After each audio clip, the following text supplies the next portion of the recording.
Hello students, कैसे हैं आप सब। आशा करती हूँ आप बहुत ही अच्छे होंगे। और मैं मीता सिंह मुझी क्लासेस 71 में आपका फिर से बहुत बहुत स्वागत है। जैसे कि आप जानते हैं, हम कर रहे थे यहाँ पर अपना संविधान और हमने उसकी आपको काफी क्लासेस मैंने आपको दी है। आज बात करेंगे हम यहाँ पर हमारी प्रस्तावना की। प्रस्तावना हमारा एक बहुत ही इंपॉर्टेंट इसका टॉपिक हो जाता है और आपको पता है इससे जो क्वेश्चन है, क्वेश्चनों की भरमार बनी रहती है इससे। क्योंकि देखिए, किसी भी चीज का आप जैसे ऐसे लिखते हैं, निबंध लिखते हैं, सबसे पहले क्या देते हैं हम, प्रस्तावना।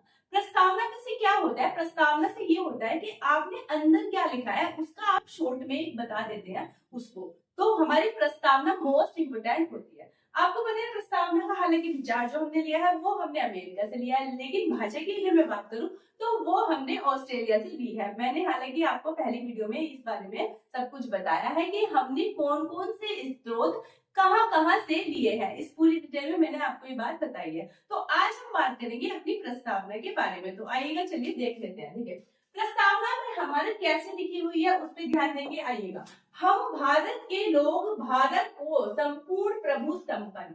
संपूर्ण प्रभु संपन्न का मतलब क्या होता है कि हम क्या करते हैं, हमारे देश में किसी भी का भारी हस्तक्षेप नहीं है।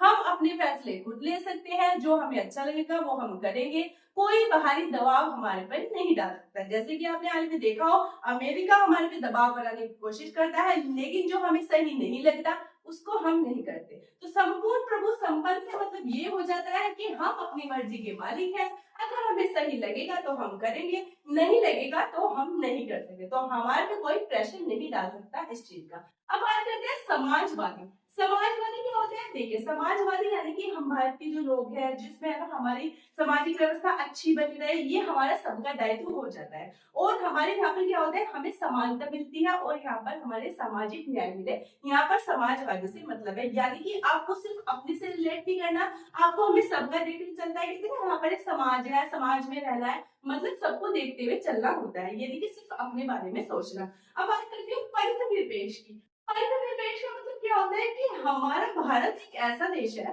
आपको पता है हिंदू मुस्लिम सिख ईसाई सभी रहते हैं यहाँ पर कोई विशेष धर्म की बात नहीं की जाती। यानी कि हमारे भारत में सब धर्मों को मानने वाले लोग हैं। यहाँ पर कोई हमारा पर्टिकुलर एक विशेष धर्म नहीं है कि हम ये कह सके कि यहाँ पर एक विशेष धर्म है इसे मानते हैं। यहाँ पर इतनी अच्छी बात है कि भाईचारे से सब लोग रहते हैं। तो देखिए, यहाँ पर पंथ निरपेक्ष का मतलब यही है कि हमारे राष्ट्र हमारे देश का कोई विशेष धर्म नहीं है, सब धर्मों को मानने वाले लोग हैं और किसी भी धर्म को यहाँ छोटा माना नहीं गया है। तो इसे बोलते हैं हम पंथ निरपेक्ष। अब बात कर लेती हूँ जैसे आपसे लोकतंत्रात्मक गणराज्य की। लोकतंत्र का मतलब क्या है कि हम क्या करते हैं, अपना प्रतिनिधित्व स्वयं चुनते हैं, यानी कि अपनी मर्जी से हम चुनते हैं और फिर वे हमारे क्या करते हैं, सरकार चलाते हैं।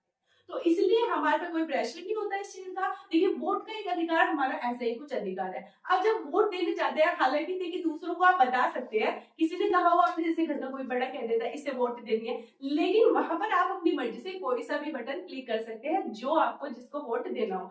भले ही आप उसको है ना झूठ बोल दें कि इसको मैंने वोट दिया है, लेकिन ये आपका हमारा विशेष अधिकार है, जिसको हम चाहते हैं उसको हम चुन सकते हैं। तो लोकतंत्रात्मक की बात यहाँ पर ऐसा है, यानी कि यहाँ पर वंशानुगत नहीं होता।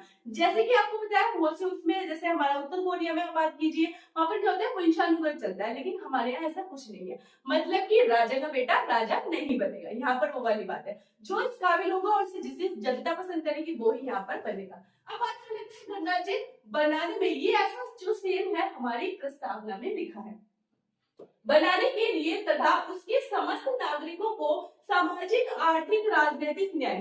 कौन कौन से न्याय की बात करी गई है, देखिए सामाजिक आर्थिक राजनीतिक न्याय, यानी कि यहाँ पर हमारे 3 न्याय की बात की गई। कितने न्याय की, 3। अब क्वेश्चन ये आता है कि जैसे आपको एक ऑप्शन दे देगा, इसमें अगर मैं ऐड कर दूं, क्या इसमें धार्मिक न्याय भी है, तो नहीं, यहाँ पर हमारा धार्मिक न्याय नहीं है। सिर्फ 3 तरह के न्याय है।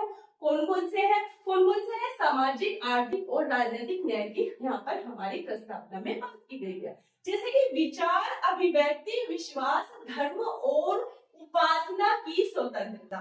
किस किस की स्वतंत्रता है, देखिए अगर स्वतंत्रता की बात करें तो देखिए विचार की है 1 नंबर पे, अभिव्यक्ति हमारी दूसरे नंबर पे आ जाएगी, तीसरे नंबर पे विश्वास की बात की है, चौथे पे हमारी धर्म आ जाती है और 5वें पे हमारी उपासना। यानी कि अगर आपसे पूछे हमारे प्रस्तावना में कितनी प्रकार की स्वतंत्रता की बात करेगी है तो वो हो जाती है हमारे 5 प्रकार की। कितनी प्रकार की हो जाती है? 5 प्रकार की स्वतंत्रता की बात कही गई है। बात कर लेते हैं प्रतिष्ठा और अवसर की समानता। प्रतिष्ठा और अवसर की समानता प्राप्त करने के लिए तथा उन सब में व्यक्ति की गरिमा, राष्ट्र की एकता और अखंडता को सुनिश्चित करने वाली बंधुता, बंधुता का मतलब क्या होता है? भाईचारे से रहते हैं, वो बढ़ाने के लिए दृढ़ संकल्प होकर, मैं इसमें पूरी प्रस्तावना आपके लिए लाई हूँ कि जो सेम हमारे संविधान में लिखा गया होकर अपनी इस संविधान सभा में आज तारीख 26 नवंबर 1949, देखिए 26 नवंबर, मैंने आपको पहले वाली क्लास में बताया है कि जो हमारा संविधान अंगीकृत हुआ था 26 नवंबर 1949 को। हालांकि उस टाइम हमारा पूरी तरह से पूर्ण लागू नहीं हो पाया था क्योंकि इसमें पूरे आर्टिकल नहीं थे, वो हुआ था हमारा 26 जनवरी 1950 को। तो अगर आपसे लिखा है मिति मार्ग शुल्क शुल्क सप्तमी संवत 2006, हालांकि इसका ये नाम है, किसका नाम है?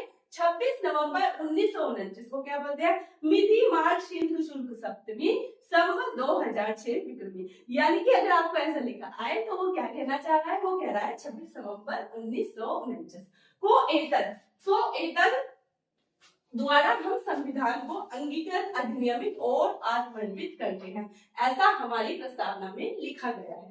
जैसे कि देखिए मैंने आपको प्रस्तावना बताई तो आपको इससे क्या क्या पता चला, इससे क्वेश्चन बनते कैसे हैं, तो चलिए ये देख लेते हैं। आइएगा, जैसे दे रखा है 26 जनवरी 1950 को लागू किए संविधान की प्रस्तावना की स्थिति क्या थी, ये क्वेश्चन आया हुआ है और देखिए थोड़ा सा इंपोर्टेंट क्वेश्चन है और इसका आंसर आप देंगे।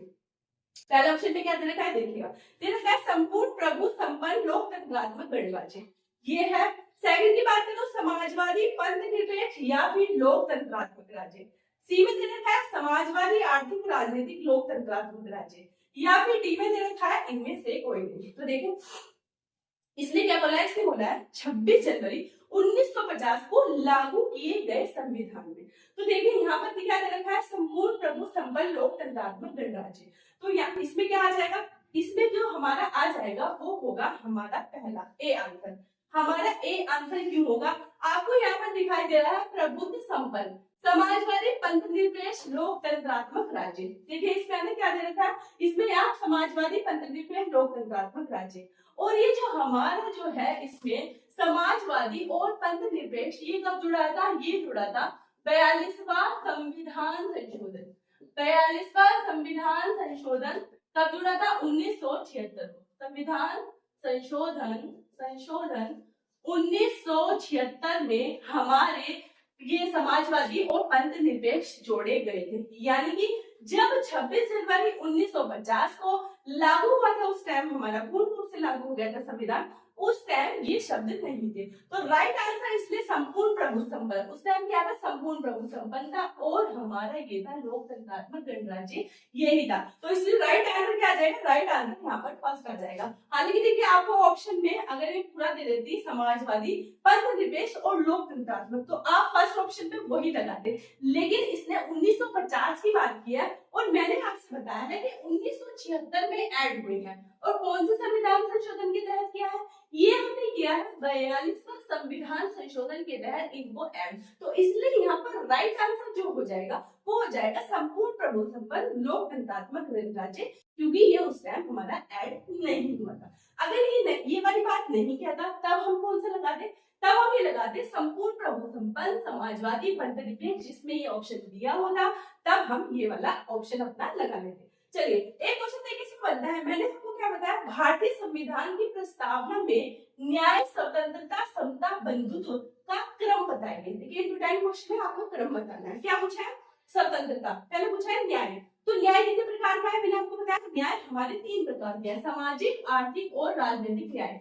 धार्मिक न्याय इसमें हमारा नहीं आता। इसने पूछा स्वतंत्रता कितने प्रकार की दी गई है हमारे संविधान में। तो स्वतंत्रता की बात करूं तो देखें यह है विचार, अभिव्यक्ति, विश्वास, धर्म और उपासना, यानी कि हमारी 5 प्रकार की स्वतंत्रताएं यहाँ पर दी गई है। अब बात कर लेते हैं इससे क्या पूछा है, इससे पूछा है समता।